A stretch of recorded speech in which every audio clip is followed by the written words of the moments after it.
Welcome to the Church Solutions Podcast, brought to you by JSL Solutions.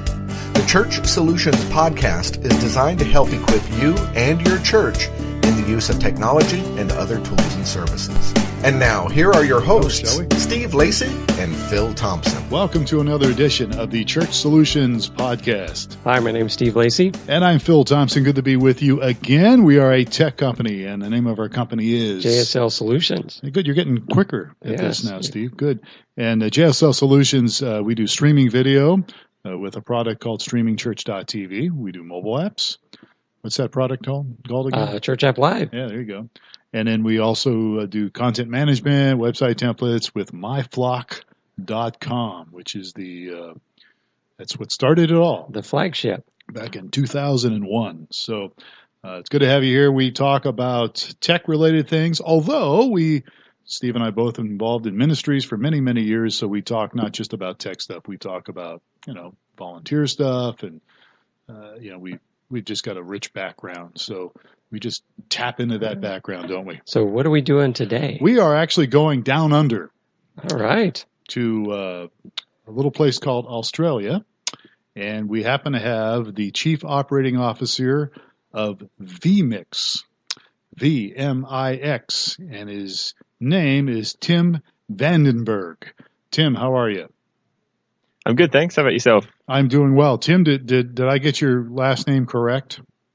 Yeah, it's perfectly fine. All right, did a good job. Well, thank you, because I'm known for butchering last names. So, Tim, thanks for being with us here today. So you are with vMix, and this is right in our wheelhouse, so to speak, because as I mentioned earlier, we do streaming video. And you're going to have to excuse me because I'm your typical ignorant North American when it comes to Australia. My whole history of Australia is like Crocodile Dundee, I think. Right. And, throw another shrimp on the Barbie and how you doing, mate? That kind of a thing. So you please excuse my ignorance. Steve's a little more educated, so we'll be okay in that area. But Tim, so we're excited to have you here today, and we like vMix. We recommend vMix to a lot of our customers who are doing streaming video. Can you give us a little history about vMix? How long has vMix been vMix? Yeah, so vMix has been around probably started around 2009 officially, or 2010 officially, I believe. So we've been around for a little while, and it came out of a real necessity to be able to provide, reliable and affordable ways to switch video. And the founder, Martin, he actually did AV stuff at the church, and he was looking for a way to obviously mix video and audio for large screens and a recording for a carol service, so for Christmas carols. Mm-hmm. And so he was like, hey, renting a mixing desk, like a full video desk, a switcher, was just, too expensive for the church and that type of thing, or to buy one, they're really expensive. And so he thought, hey, I do software programming. How about I just make one instead? So that's pretty much where it came from. And he put it together then. And I think they may have done, that Christmas carols with it. And then kind of just developed it in the church, and then spent some time out sitting down and really working on it. And then came to us and said, hey, I've got this thing. We'll see what happens with it. So that's kind of where vMix started. I'm a software guy, but definitely not at the level that is Martin. Martin's the name of the guy that started, the founder. Because that's quite a challenging thing to put together a video mixer right off the bat. Yeah. And excuse me if I didn't catch all that, Tim, but you're the guy that kind of did the software, right? No, he developed. Martin created the software himself. I do at vMix here. I do a lot of everything else. So everything from testing to marketing and partnerships, all that kind of stuff. Yeah, so we understand that. Yeah. So I guess what's that old saying? Necessity is the mother of invention. Yeah. So that was back in 2009, and then he started making it available to other people. What year was that? Or was that 2009 when he started making it available? I think it was probably around 2010 or 2011 that he kind of, launched it with a website and had an available download and that type of thing. And obviously, uploaded YouTube videos and got the ball rolling. But with a lot of these things, nowadays with startups and that sort of thing, you kind of inject a lot of cash into it. So you've got something that you want to launch straight away so everybody can use. But because it was more of a project for him, it kind of started out small, it was available, and then it's kind of just developed from there. Yeah. And it's gained quite a bit of momentum, from the early days, right? I mean, your share of, software encoders, video encoders is, I would assume, dramatically increased. Just I hear about it and we recommend it. And, 3 or 4 years ago, we weren't aware of it. So it seems like it's really taken off well. Is that just my impression, or how's it been going?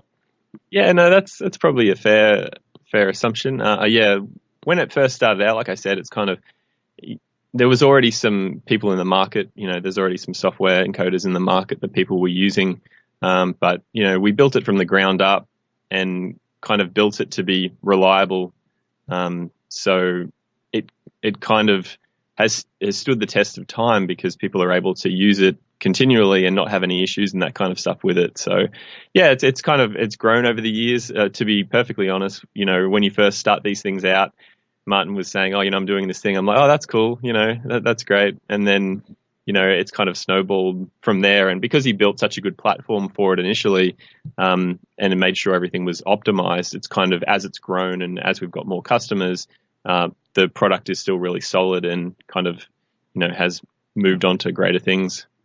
Yeah. Well, when we started to do this streaming video, one of the things that we recommended was Flash Media Live Encoder. Right. Okay. Yeah. And it worked. It was okay for what it was, and it's still out there, and there are still people using it.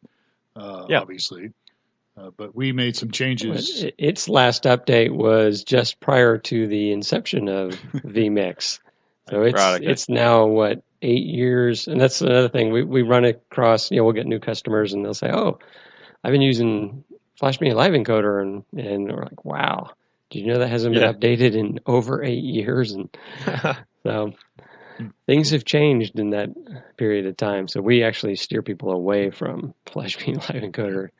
So you guys do updates all the time. I mean, you just recently rolled out an update, didn't you? Yeah, well, that's the thing is that we like to listen to what customers want, and because we are Windows only, and because of that, we can kind of turn around an edition a lot quicker than a lot of other companies. So we can kind of, if we have a lot of demand, like we have a feature request part on our forums, and if we see a certain feature request, a lot of people want to have it in vMix, we take a look at it. Sometimes a lot of these requests are just not feasible, so it's outside of the abilities of software engineering. So we kind of have to politely say, well, unfortunately, that's not technically possible right now with computing. But other ones that kind of fit vMix itself, then we can add that. So yeah, we just had an update last week. We don't wait for our big edition or version updates like 19, 20, 21 to add big features. We'll just add them kind of as we go along and as we see the need for it. So do you think I'm just thinking the streaming market is really big with the gamers and the gaming, and then we obviously are working with the church. Who's the primary customers for vMix? Yeah, it really varies. We have people that are doing single person productions, from their office, that might be anything from, playing live music or doing just a weekly show to talk about tech stuff or any interest really. You would have seen on YouTube or Twitch or Facebook, people just doing their own production in their own house right up into we have a lot of churches that use it. We have a large percentage of, churches and houses of worship that use vMix.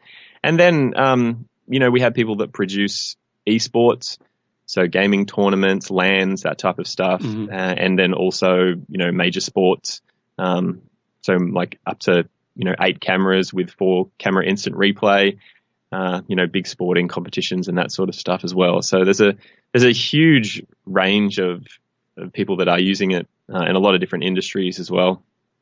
All right.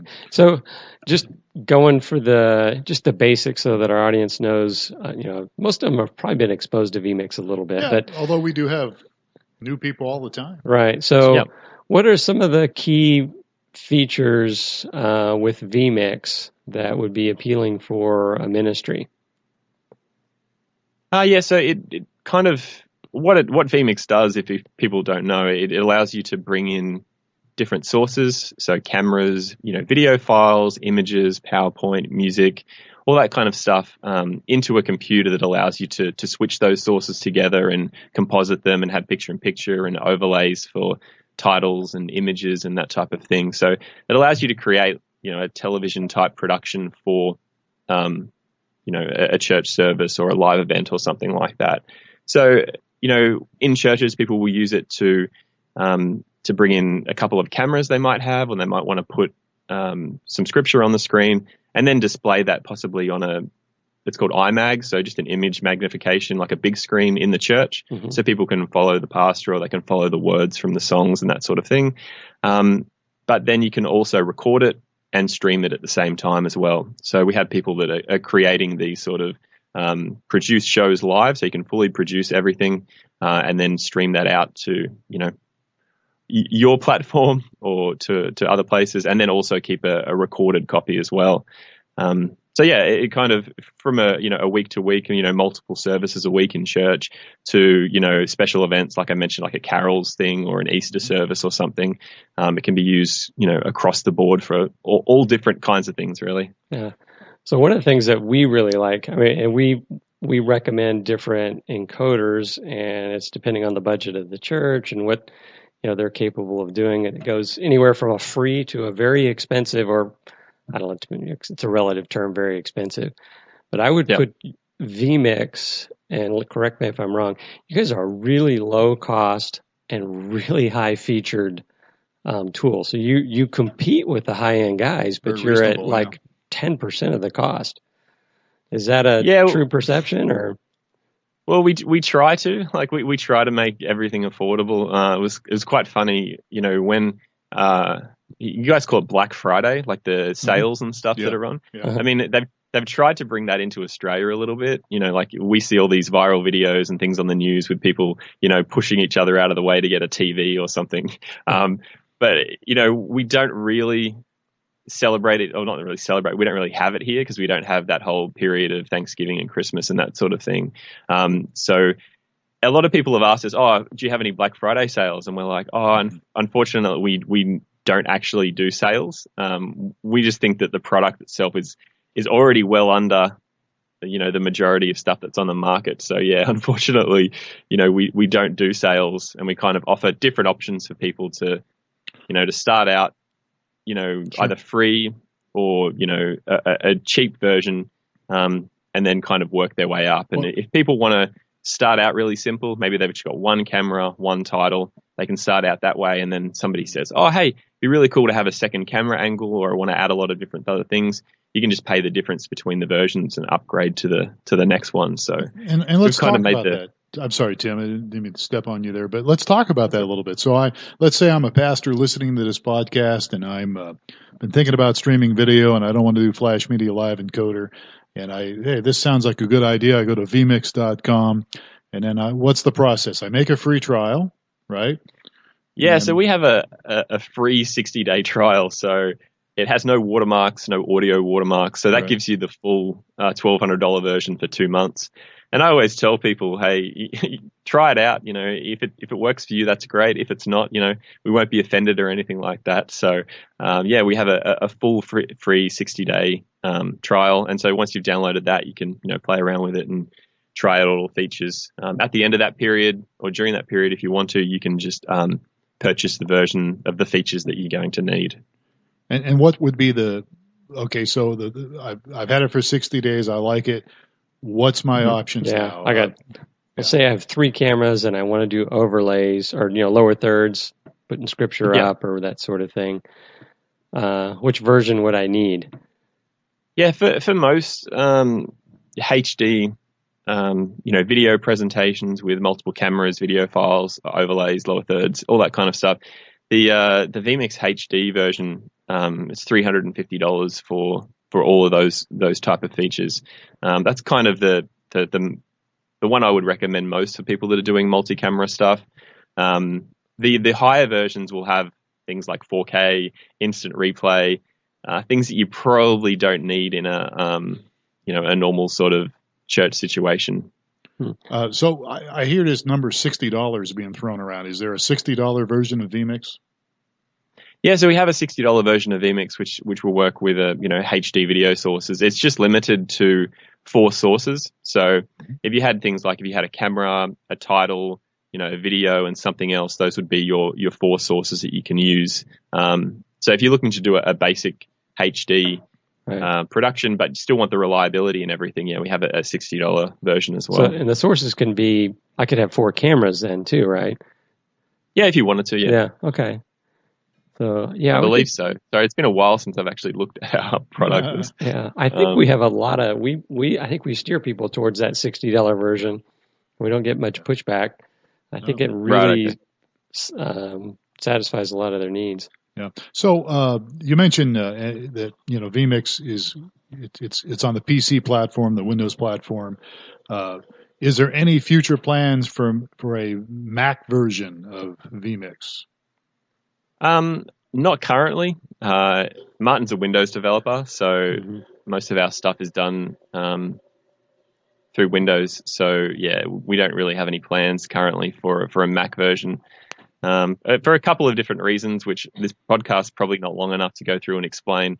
But now, we've had some experience with Mac, Apple, so we probably. Yeah, there's a couple of different, technical limitations specifically for video encoding and live streaming and that type of thing. So yeah, I could go into it, but again, I would probably bore everybody that's listening. You wouldn't bore Steve. Steve's actually an Apple guy, but okay, that's another story. Right, so no plans, at least right now, for a Mac or a Linux version. Yeah. No, not at the moment. No.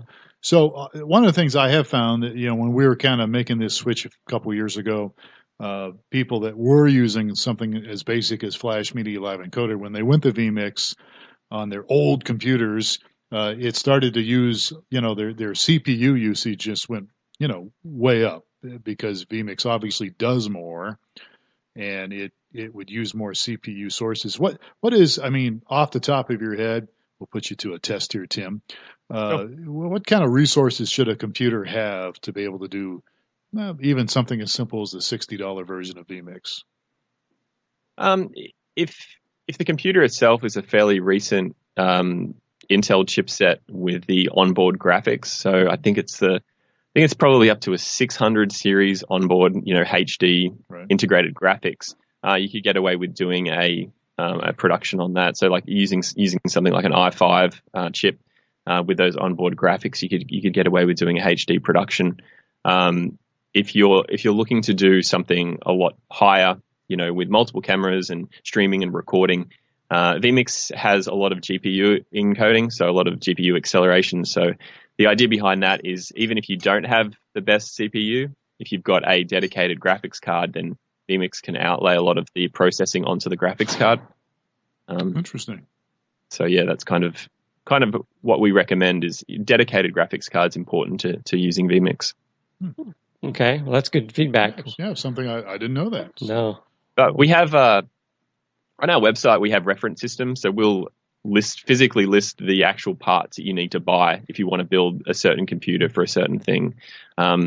So yeah, you could literally take the list to your local computer person, and they could build you an awesome streaming rig just based on that. And you guys really do. You have a lot of great resources at vmix.com. You guys have tutorial videos and specifications and all that stuff that you just mentioned. I like that because I can send people to your vmix.com website, and it really is a really great resource. Mm-hmm. Yeah, we like to think so. Yeah, if you're listening to this podcast and you don't like my voice, the video tutorials will feature my voice heavily as well. So it was an idea of like, we figured, a lot of places like to put training material behind paywalls and, email signups and that type of thing. And we were just like, well, we want it to be available for everybody. So we've got a heap of tutorials and help documentation. And we have a really active forum as well that has people posting on there daily and all that kind of stuff. So we tried to, give people every opportunity to learn and work out how to use it. So I haven't, I guess you've been to that, Phil, and seen some of the, I have not explored that. So it's just on the vMix website. There's video tutorials. Yeah, there's different tabs and things you can look at, different links to it. Yeah, it's a great resource. Absolutely, yeah. And as Tim mentioned, his voice is on many of the videos. It's like your voice is on many of our videos. Yeah, I'm on. I do the same thing. And so, but I mispronounce things all the time, and Anyway. Oh, tell me about it. I struggle, talking in the best of times, let alone on a recorded video that has to be, word specific. In case I remember doing one for an audio tutorial it was an equipment tutorial, and I accidentally said one thing for a particular part, a piece of equipment that didn't do what I said it did, and it was just totally off the cuff. Like it wasn't it wasn't meant to be, really serious, but I got, a YouTube comment within 5 minutes of, releasing it. I'm like, oh man. So instead of having to deal with that backlash, I went back, edited that part out, and then re-uploaded it like, an hour later. So I didn't have to deal with the YouTube backlash. So Yep. The haters out there, huh? Yep. Oh, it's amazing. That whole YouTube thing is that's another level when it comes to dealing with people and accuracy, and people will tell you that you're wrong when you know that you're right. So especially if it's your own product, it's crazy. Yeah, that's pretty funny. All right, so let's talk a little bit here. We've got a few more minutes. Let's talk about the future, the future of vMix maybe, but even. What do you see down the road a ways when it comes to streaming video? I mean, do you have a crystal ball in front of you or something, or are you prophetic? Can you tell us what you think the future of streaming video is all about? Because after all, you're like, it's right now. It's like 4:26, and you're already ahead of us because it's Thursday morning where you're at, and it's only Wednesday afternoon here. Yeah, we're only Wednesday afternoon, so you must have some insight. Yeah, the future's incredible. It's a beautiful day here. It's like 30 degrees Celsius and the sun's shining and everybody can stream in 4K. We've just got all of our internet. It's amazing. Everything's been fixed up. But, for the future, obviously things like quality will get better. Hopefully everybody's internet around the world gets a lot better so we can actually stream, in much higher quality and better bit rates and that type of thing. There's a few. I actually jotted down some things, so I'll try and see if I can answer that question better. I think honestly with streaming, especially for production wise, IP video is going to be a big thing in the future. So being able to bring in sources via a local network as opposed to using capture devices, I think that's going to be fairly big. And things like NDI that New Tech have developed. I know that you had. Did you have Pro Presenter? Is that who you had on the show last week? Yeah, we did. Yeah. Oh, you listened to our podcast. Wow, you get extra points for that. Oh, I went back just to see what I was into, what I was in for. What you were getting into. Yeah, exactly. You're going to bail on us if we sounded like total idiots. All right, go ahead. Yeah, so programs like that will allow you to send that particular that data over the network. So I could have somebody on a completely separate computer, or even a separate computer in a different room. As long as they're on the same local network, you're sending that data back and forth. So you can send titles to vMix. I can send live video using, IP to vMix from anywhere in a church campus or a school or something like that. So I really think that IP related video is going to be pretty big in the future for production. And with streaming as well, there's going to be new codecs and that type of thing that will come out. That will improve speed, latency, and quality as well. But as you guys probably know, in the streaming industry, everybody's fighting over different codecs and who's going to support what and who's going to, support different standards when it comes to video as well. Yeah, it's interesting how that kind of evolves because the a lot of times the official governing body says XYZ is what we're supporting, but the crowd follows, ABC, and so it's the default standard. So it's kind of interesting seeing how the wind blows with that and changes. Yeah, that's right. Yeah, it's definitely going to be interesting to see how that all pans out in the future. Good deal. But yeah, in other like church related stuff, I think doing things. I think a lot of churches are into live streaming because I think it's probably the only real avenue where you're doing multiple services a week. So if you're doing a sporting event, it might be once a week, maybe once every 2 weeks. But with church services, you can be 3, 4, 5, 6, depending on how big your church is, a week. Yeah. So I think a lot of churches will be streaming a lot more to to reach as many people. And it's great for people that can't make it to the service. Maybe they're sick. Maybe they've gone away, but they still want to catch up with what's happening. I think it'll be really big for that, and as well as maybe pastoral care, doing multiple, like doing a stream to somebody, like sending it out to multiple people and connecting via a stream or via a video call or something. I think it's going to be pretty big in the future. Yeah, we've done. I've got a small group where it was last a year or more ago where we had a kind of similar situation. We had a woman that was couldn't go out in public because of infection. She was getting potential of infection. She has a cancer treatment, but she wanted to come to small group. So it was kind of funny. We set up a chair and put a computer in the chair and set it up so that she was in the circle with the rest of us and she could participate and hear and we could see her. And so that's some good deal. Some neat stuff going on. Well, Tim, we're out of time. We've been talking with Tim Vandenburg, who is the Chief Operating Officer of vMix, and we love vMix. And you just go to vmix.com, and you can find out more about the product. And maybe you've already got it if you're listening to this podcast. But there's always updates. There's always new features. And as we said earlier, there's lots of resources on there. There's even a little forum and all that. Yeah. So I didn't realize it started in the church. Yeah, pretty and cool. it's really popular with the church. Yeah, so pretty cool stuff. So, and you can get a hold of Tim. Just send him an email. What is it? support@vmix.com. Is that? Yeah, I think that's it. I'm not quite sure. I think we have a contact form directly on our website as well. Yeah. So you can send us emails. But we're fairly open and transparent. We do a monthly live show on YouTube.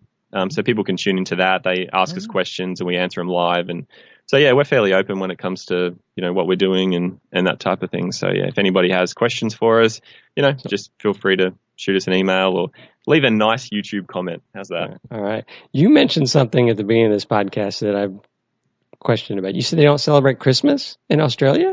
Oh, no, I just meant that we didn't Thanksgiving, that makes sense. That Thanksgiving to Christmas, because I think Black Friday is it just after Thanksgiving? Yes, it's just after. I can see Thanksgiving would not make much sense in Australia, but Christmas, but you do.